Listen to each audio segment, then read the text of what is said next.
말씀은 역대상 18장 1절로 17절까지 말씀입니다.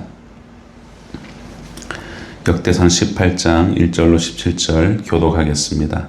그 후에 다윗이 블레셋 사람들을 쳐서 항복을 받고 블레셋 사람들의 손에서 가드와 그 동네를 빼앗고 또 모압을 치매 모압 사람이 다윗의 손이 되어 조공을 바치니라.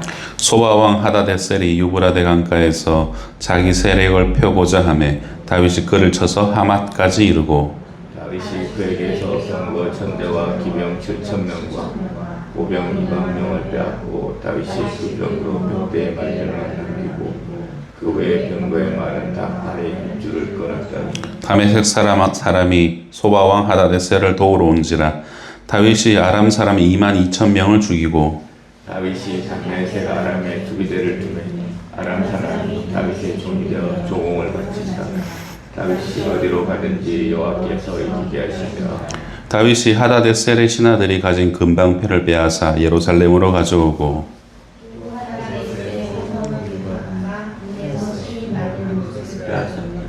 솔로몬이 그곳으로 놋대와 기둥과 놋그릇들을 만들었다. 하맛 왕 도우가 다윗이 소바 왕 하다데셀의 온 군대를 쳐서 무찔렀다 함을 듣고 그의 아들 하도람을 보내서 다윗에게 문안하고 축복하게 하니 이는 하다데셀이 벌써 도우와 맞서 여러 번 전쟁이 있던 때에 다윗이 하다데셀을 쳐서 무찔렀습니다. 금과 놋의 여러 가지 그릇을 가져온자 다윗 왕이 그것도 여호와께 드리되 에돔과 모압과 암몬 자손과 블레셋 사람들과 아말렉 등 모든 이방 민족에게서 빼앗아 온 은금과 함께하여 드리니라. 스루야의 아들 아비새가 도움 못자기에서 에돔 사람 18,000명을 쳐 죽이니라. 다윗이 에돔의 수비대를 두매 에돔 사람이 다 다윗의 종이 되니라. 다윗이 어디로 가든지 여호와께서 이기게 하셨더라.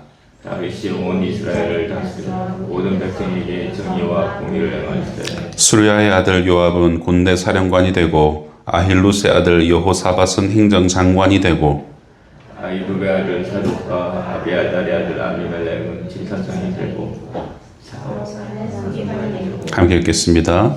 여호야다의 아들 브나야는 그렛 사람과 블렛 사람을 다스리고 다윗의 아들들은 왕을 모시는 사람들의 우두머리가 되니라. 아멘.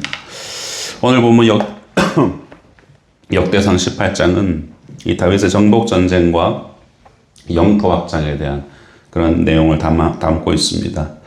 그 말인즉슨 다윗이 하나님으로부터 어떤 복을 받았는지 그리고 그 복을 받은 원인들은 무엇인지를 우리에게 시사한다는 점이죠. 오늘 본문을 통해서 다윗이 누린 복이 오늘 살아가는 우리에게 어떤 교훈을 주는지 어떤 의미인지 함께 살펴보기 원합니다.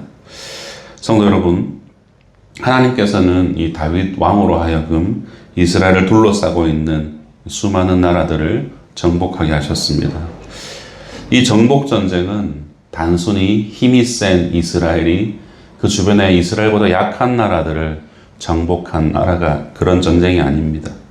이스라엘이라는 이 나라가 하나님의 대리자로서 주변의 이방신을 섬기는 그런 악한 나라들을 물리치는 그런 의미를 담고 있는 것이죠. 나라 대 나라만의 전쟁이 아니라 이 나라들이 섬기고 있는 신 대 신의 전쟁이다라는 것을 알 수 있습니다.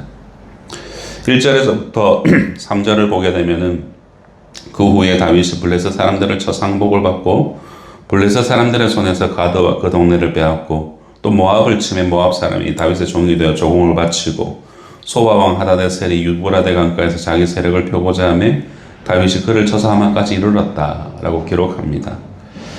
다윗 왕은 이스라엘 중심으로 서쪽으로는 블레셋, 동쪽으로는 모압, 남쪽으로는 에돔, 그리고 북쪽으로는 소바와 아람을 정복했습니다. 말하자면 동서남북 할 것 없이 사방을 둘러싸고 있는 모든 이스라엘의 대적들을 정복하였다라는 것을 알 수 있죠. 또한 4절을 보게 되면 다윗이 이 전쟁에서 어떤 일을 했는지 상세하게 수치를 적어가면서 기록하고 있습니다. 여기서 유심히 봐야 할 내용은 이 병거 100대의 말들만 남겨두고는 나머지 말은 그 힘줄을 다 끊어버렸다라는 부분입니다. 여러분, 고대 전쟁에서 이 말이라는 것은 이건 군사력의 핵심입니다. 병거를 끌어야 되고 병사들이 타서 기마전을 벌여야 되는 가장 핵심적인 군수 물품이 바로 말이었습니다. 그 숫자에 따라 전쟁의 승패가 좌우되었던 것이죠. 따라서 이 다윗이 이 아까운 말들을 거의 다 포기하고 병거 100대의 말들만 남겨둔 채 나머지 말에 발목 힘줄을 끊었다라는 것은 세상의 군사력을 의지하지 않겠다라는 그런 신앙의 결단이었습니다. 이와 같은 신앙의 결단 이후에 이어지는 이 아람의 공격에도 하나님은 이스라엘을 지키셨고 전쟁을 승리로 이끌어 주셨습니다. 6절 말씀을 함께 읽겠습니다. 6절입니다. 시작. 다윗이 다메섹 아람의 수비대를 두매 아람 사람이 다윗의 종이 되어 조공을 바치니라. 다윗이 어디로 가든지 여호와께서 이기게 하셨다. 아멘. 하나님께서는 병거와 말을 의지하지 않고 오직 여호와 하나님만을 의지하는 이 다윗의 믿음과 결단을 기쁘시게 보셨습니다. 그러하기에 다윗이 어디로 가든지 그로 이기게 하였던 것이죠. 성도 여러분, 시편 147편 10절과 11절을 보면 이렇게 기록합니다. 여호와는 말의 힘이 세다 하여 기뻐하지 아니하시며 사람의 다리가 억세다 하여 기뻐하지 아니하시고 여호와는 자기를 경유하는 자들과 그의 인자하심을 바라는 자들을 기뻐하시는도다 라고 기록합니다.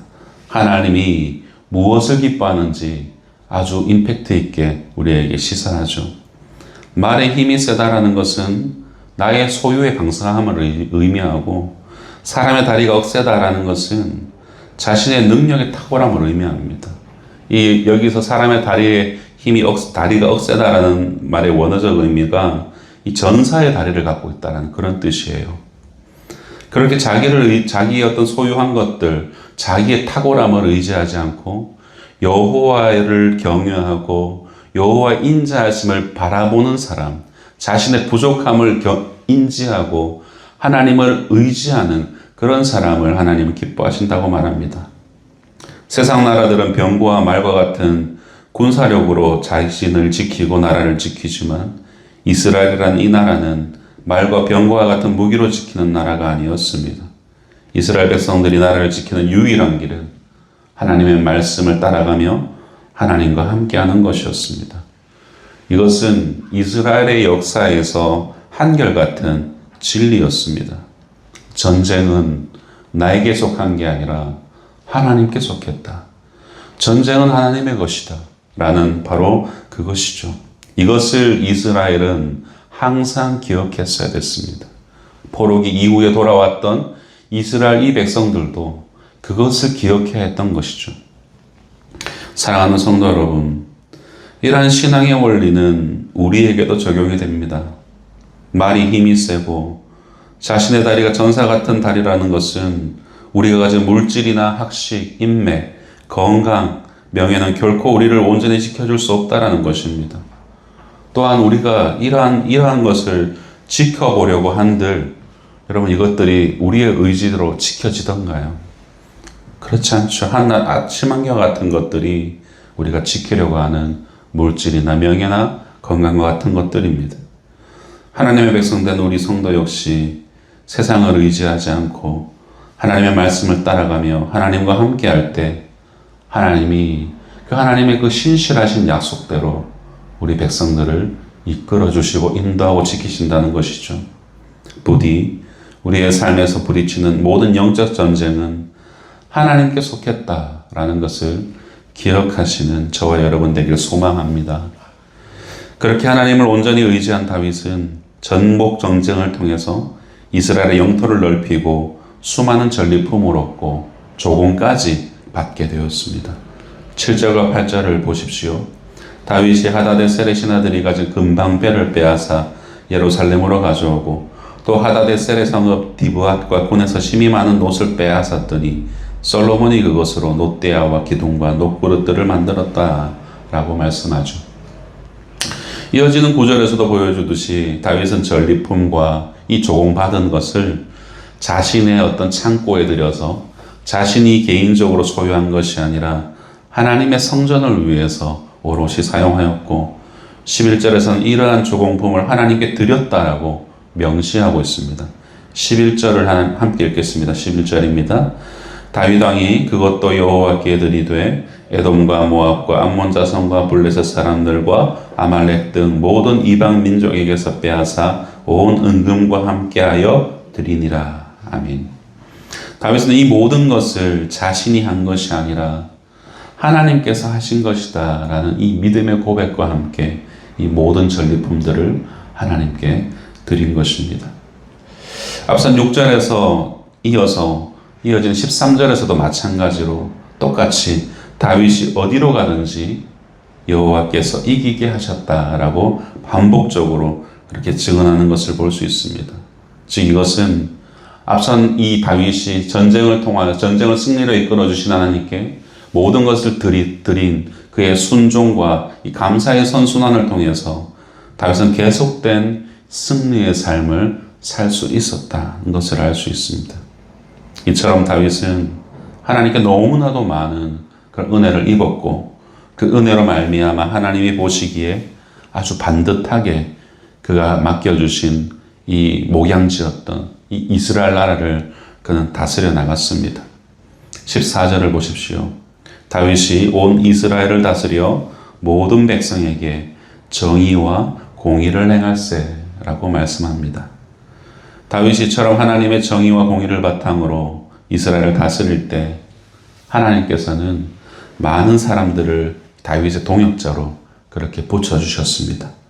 그래서 다윗은 그들을 군대 사령관, 행정장관, 제사장, 서기관 등으로 세우며 이스라엘을 더욱 안정된 나라로 그렇게 다스려 갈 수가 있었습니다.